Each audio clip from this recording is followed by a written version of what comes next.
I'm Madeline Gent, and I'm Executive Director of the Associated Artists of Pittsburgh. Pittsburgh is known for its 90 neighborhoods, but those 90 neighborhoods are consolidated into 9 districts. And in each of those 9 districts is an incredible variety of life, art, culture, and people.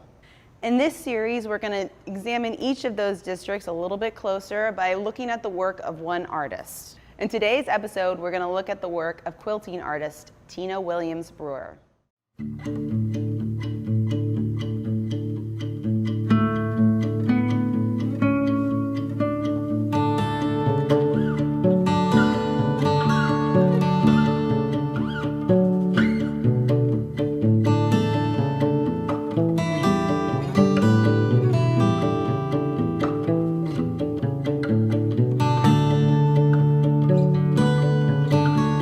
Tina Williams Brewer, and I am 69 years old. Quilting got into me. I started out as an interior decorator. I was a photographer, a potter, a weaver, all of those things.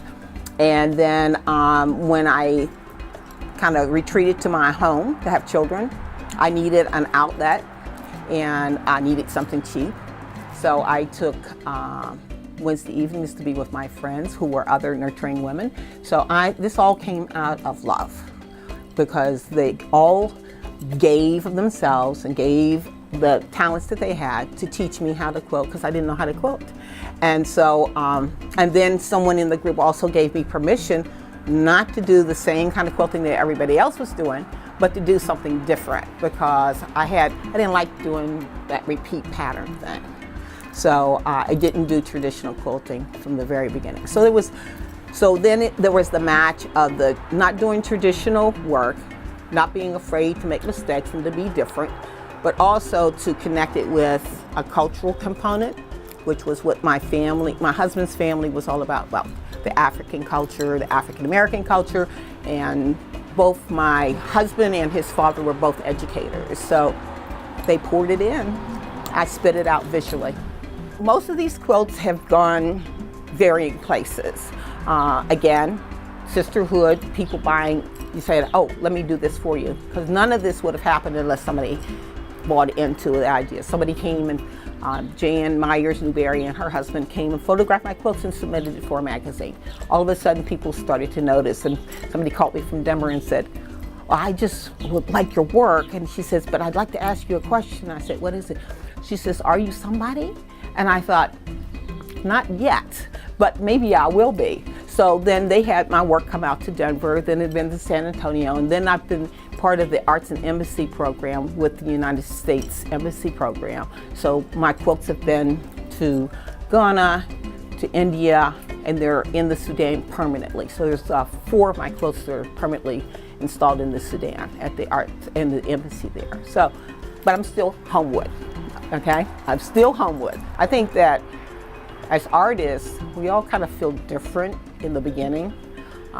We don't necessarily fit into the families that we're in, because I'm squeezed between 2 academics, but my parents nurtured my creative spirit, okay? But it wasn't until I got to college and I realized that I was around other artists that we really do see things differently. So it's like having a pair of glasses. You don't know that you can't see well until you get to the optometrist and they give the glasses on you. You can say, oh, I can see. That's what happened when I went to college. So just being able to recognize that what you see is not the same thing that everybody else sees, and that you can bring people into a new vision. And that's one of the things that I hope to do when I'm from Homewood, because Homewood has had such a bad rap for so long. But my husband grew up here, and in this community were so many vibrant people, and that's why I put this Billy Strayhorn here, because Billy Strayhorn just lived down the street. And so this land is infused with creative spirit. Oh, I guess part of what makes my work different is that I use layers of organza over top of the work, and I quilt through it. But I also do printing on top of it, so that I'm looking at transparencies. And so this piece right here is a doily that came from South America. And then this was a little tiny little snippet from an old encyclopedia that actually showed the currents of the, and so the philosophy of this is that this was a natural migration. We know about the African entrance into Americas, but we have to also consider that there was a natural migration by water that happened from Europe, Africa, into South America, and then it came up into the United States.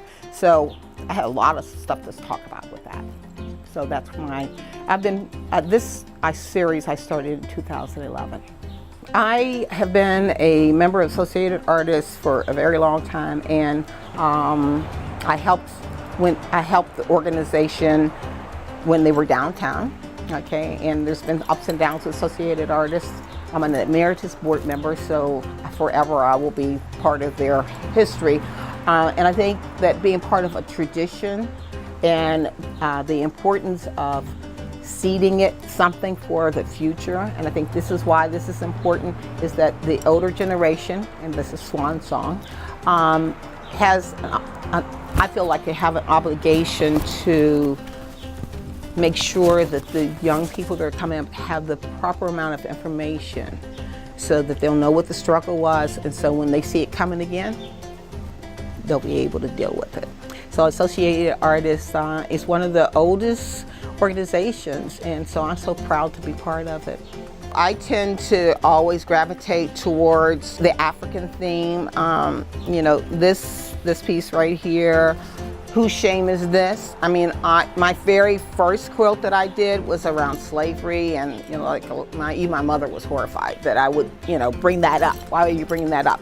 So I just feel like if you don't face a situation straight on, then you're never going to get over it, and that there had to be, that elephant in the room of slavery was there, and nobody wanted to talk about it. Nobody wanted to approach it, and it's really has to be dealt with. And so, and then it was like my Jewish friends who took their tragedy and they brought it into, this is a badge of courage. And I feel like slavery is the same thing. We have a very rich culture that happened before slavery, so why are we just stuck there? So, and then it's about all the things that the Africans brought to the Americas that don't have our label and our name on it. And if we don't know our history, then we don't know it when we look at it. Oh, this piece right here. Actually, this is a Homewood piece here, which really talks about the transition piece, which is, these are gates from Ghana, and with all of the ironwork, so forth and so on. Of course, we are the Iron City. And then on both sides of this circle here are images taken from St. Helens Island, which was a landing point for a lot of the slave trade in South Carolina. And then when I visited there, and then I came back to Pittsburgh, and this is Homewood. That's Westinghouse High School, and this is Crescent School, and these are arches over the doorways that the students go to every day, and there are Adinkra symbols that are in there that deal with knowledge and remembrance.